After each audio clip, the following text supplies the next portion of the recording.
রাত পোহালেই তৃণমূলের 21শে জুলাইয়ের সমাবেশ। প্রতি বছর এই দিনটি শহীদ দিবস হিসাবেই পালন করে থাকে তৃণমূল, কিন্তু এবার দিনটি একই সঙ্গে লোকসভা ভোট এবং তারপরে বিধানসভা উপনির্বাচনের সাফল্যের বিজয় দিবস হয়ে দাঁড়িয়েছে। ফলে সব মিলিয়ে এবার এই সমাবেশ থেকে তৃণমূলের সর্বোচ্চ নেত্রী মমতা বন্দ্যোপাধ্যায় 2026 সালের বিধানসভা ভোটের দিশাও দেখাতে পারেন বলে মনে করছে দলের একাংশ।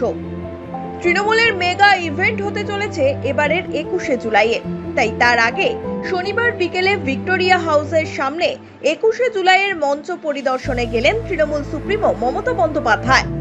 মঞ্চের নিরাপত্তা থেকে শুরু করে মঞ্চের বাঁধন সবটা ঠিকঠাক আছে কিনা তা দেখতেই এদিন ধর্মতলায় গেলেন মমতা বন্দ্যোপাধ্যায়।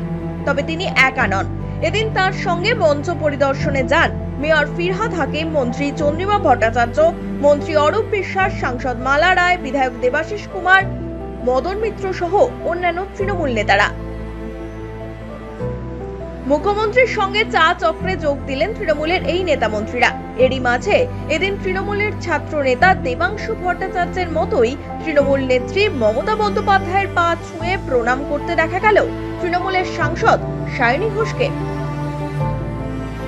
কালকে 21শে জুলাই আছে, আপনারা জানেন 21শে জুলাইকে আমরা সকল শহীদদের সম্মানে স্মরণে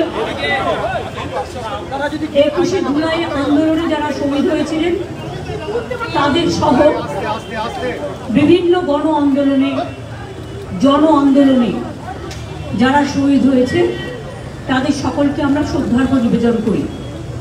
আর আমাদের যত ইলেকশন হয় মামাটি মানুষকে ধন্যবাদ জানিয়ে 21শে জুলাইটাকেই আমরা বেছে নিই মামাটি মানুষকে ধন্যবাদ জ্ঞাপন করবার জন্য, মামাটি মানুষ দিবস হিসেবে পালন করবার জন্য।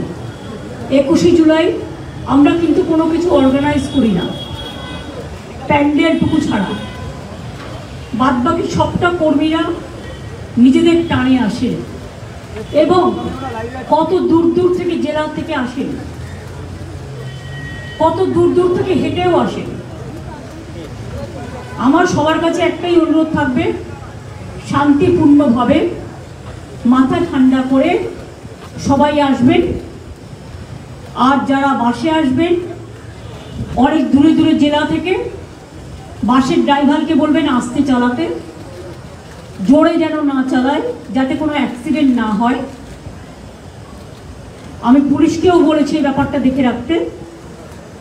আর দুই হচ্ছে ট্রেনে যারা আসবেন, ট্রেন তো আপনারা জানেন ওদের কিন্তু 15 দিন আগে মিটিং করে আমরা রিকোয়েস্ট করেছিলাম যে যেন ট্রেন কোনো রকমভাবে বাতিল করা না হয় বা বন্ধ করা না হয়। উপরন্তু যে কোনো বড় জমায়েত হলে, আমি নিজে রেল মিনিস্টার হিসেবে কাজ করে এসেছি অনেকবার, আমি জানি এটা রেলের ডিউটি টু ক্লিয়ার দ্য রাশ।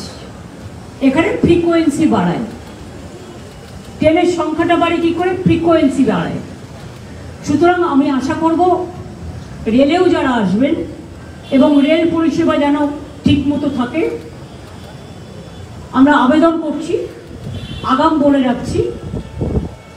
দুই হচ্ছে যারা রেলেও আসবেন বাইরের দিকে কেউ মাথা ঝোঁকাবেন না, কারণ অনেক সময় আমি দেখেছি মিটিংয়ে আসতে গিয়ে বাইরের দিকে মাথা ঝোঁকাতে গিয়ে ট্রেনের যে পিলারগুলো থাকে তাতে ধাক্কা খেয়ে মারা গেছে আমাদের 3-4 জন কর্মী।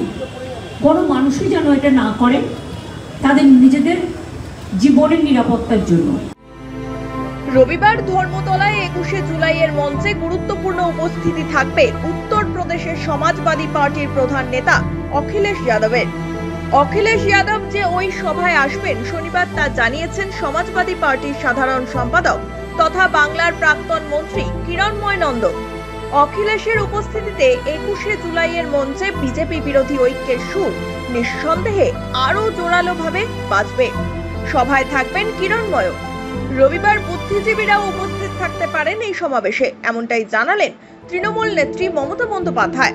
এদিন 21শে জুলাইয়ের সমাবেশের মঞ্চ পরিদর্শনে এসে ঠিক কি বললেন তিনি, শুনুন।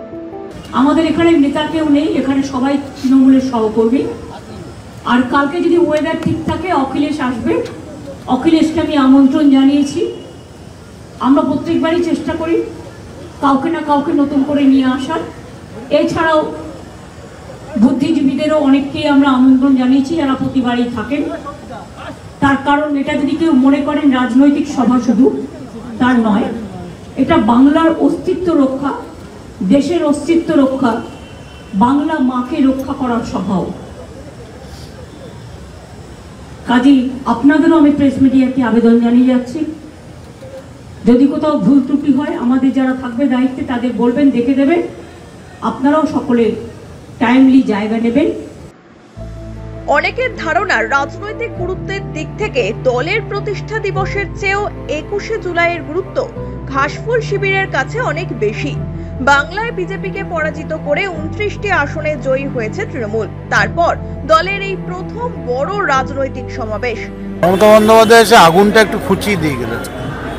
যখন আগুন দাউ দাউ করে জ্বলে তখন এটা একটু খুঁচিয়ে দিতে হয় বাঁশ দিয়ে। তেমনি মমতা বন্দ্যোপাধ্যায় এসে কর্মীদের যে আবেগ, তার তাত্তা আর একটু আরও তাকতশালী, আরও জাগ্রত করে তোলে। প্রত্যেক মহরমের পর যেমন প্রত্যেক কারবালা আরও তাকতশালী হয়ে যায়, তেমনি প্রত্যেক 21শে জুলাইয়ের পরে তৃণমূল আরও তাকতশালী হয়ে যায়। আমাদের শহীদের কংগ্রেস বলেছে ওরা গণতন্ত্র বাঁচাও করবে, কিন্তু কংগ্রেস আর সিপিএম মিলেই এই 13 জনকে খুন করেছিল।